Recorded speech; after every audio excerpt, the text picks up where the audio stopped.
side airbags for 0% APR. For restrictions, see your retailer. It has been a fall tradition now for the past 30 years in the Piedmont, the Carolina Cup bicycle race at Country Park in Greensboro. A day of racing for all levels of competition, and Jim McSorley was on the course today.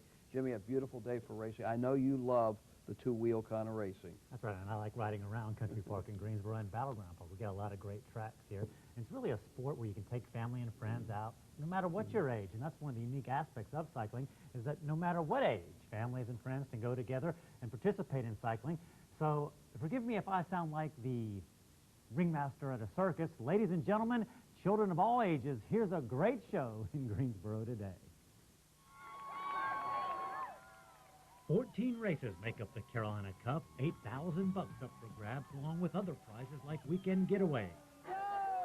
From those under 45 inches to folks over 45 years young, people from all over the Southeast come to town to compete or just take a walk in the park watching the races.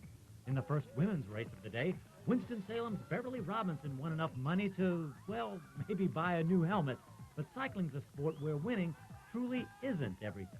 Anytime you get in competition, especially if you do well, it's very much of an adrenaline rush, and it sort of feeds the animal, you know, the competitive beast. And you start getting more physically fit and riding better. That gets to be very satisfying. Also, the races give you goals for your fitness. Elbow to elbow and wheel to wheel.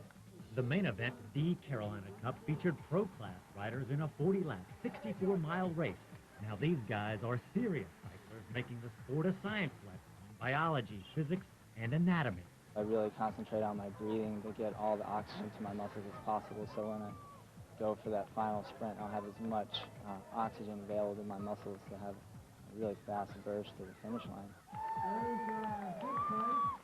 As an endurance athlete, you kind of thrive on a little bit of pain, like the lactic acid threshold. And, you know, for me, it's all about the tactics and the thought process.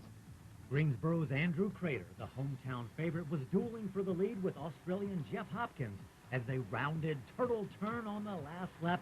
Down the stretch they came. On the sprint to the finish line, Hopkins beat Crater by a nose to win top prize, $850. So it was kind of cat and mouse out of the last turn, but forcing me to come into the win, which, you know, just I didn't have quite enough. Maybe because I came through out of the draft instead of in the draft. That's why he beat me by less than an inch. The pros may have been the main event, but the Pee-wees were the stars of the show. Training wheels and tricycles optional.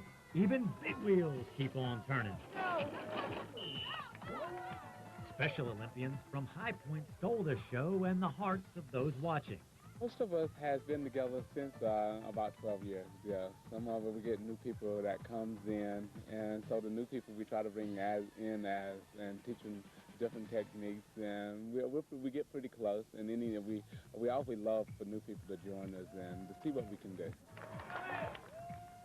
Billy Quick has won nearly 100 Special Olympic medals, from cycling and marathons to ice skating and bowling. He's going to ride in the Faces of America race. It's going to go from New York to Washington, benefiting September 11th charities. There's a good fellow right there, and we see him a lot. Thank you very much, Jimmy, and we're going to return to football, where we start at the true